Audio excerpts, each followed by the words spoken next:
사랑하는 새벽나라 친구 여러분 안녕하세요. 여러분과 함께 월요일 말씀을 묵상할 김종호 목사입니다.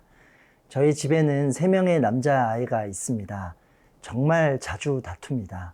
서로 원하는 것이 다르기 때문인데요. 한 명이 여기로 가면 다른 한 명은 저기로 갑니다. 한 명이 이걸 하면 다른 한 명은 저걸 하려고 하죠. 각자가 원하는 것만 말하니 하나가 되기 어렵습니다. 하나님은 우리가 하나 되기를 원하십니다. 하나님과 우리가 하나 되고 또 서로가 하나님 안에서 하나 되기를 바라시죠. 구체적인 내용이 오늘 본문에 나오는데요. 오늘 말씀의 제목은 주님이 원하시는 삶입니다. 오늘의 말씀은 데살로니가전서 5장 12절에서 22절입니다.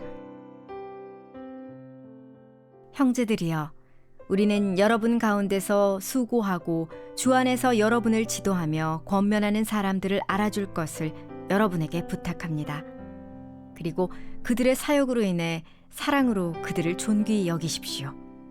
여러분은 서로 화목하십시오. 또 형제들이여, 우리는 여러분에게 권면합니다. 여러분은 게으른 사람들에게 경고하고 낙심한 사람들을 위로하며 연약한 사람들을 도와주고 모든 사람에 대해 오래 참으십시오. 여러분은 아무도 악을 악으로 갚지 못하게 하고 오직 서로에게 그리고 모든 사람에 대해 항상 선을 조치십시오. 항상 기뻐하십시오. 쉬지 말고 기도하십시오. 모든 일에 감사하십시오. 이는 그리스도 예수 안에서 여러분을 향하신 하나님의 뜻입니다. 성령을 소멸하지 마십시오. 예언을 멸시하지 마십시오. 모든 것을 분별하고 선한 것을 취하십시오. 악은 어떤 모양이라도 피하십시오. 데살로니가 교회를 향한 바울의 가르침이 계속됩니다. 오늘은 공동체를 온전히 세우기 위한 권면인데요.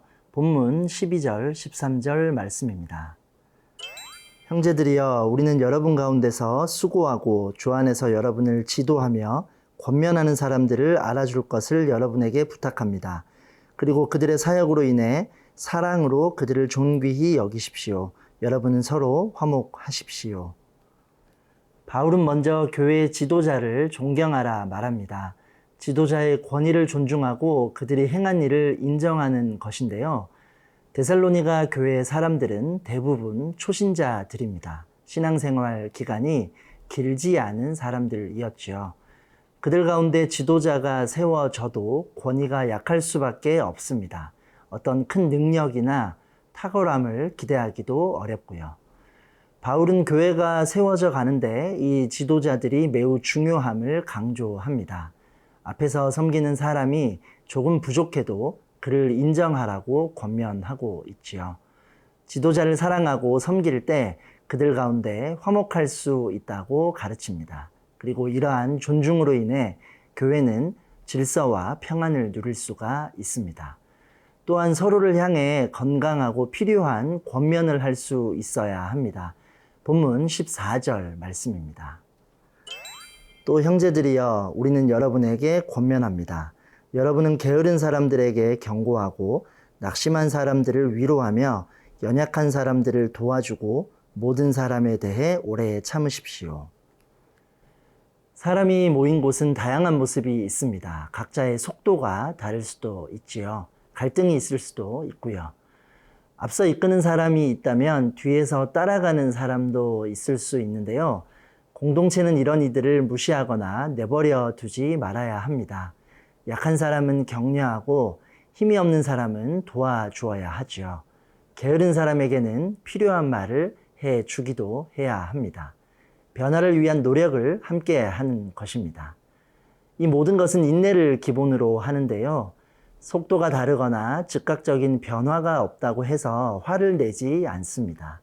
또한 악을 악으로 갚지 않지요.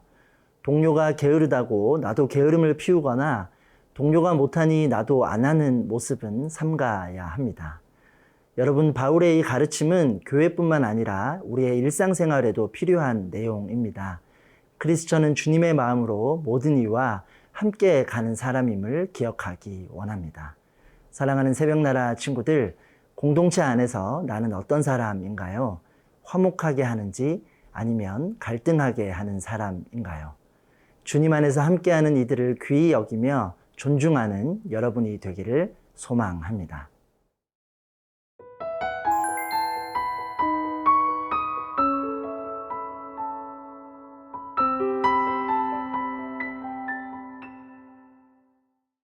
계속해서 바울은 우리의 온전한 삶을 위해 두 가지를 권면합니다.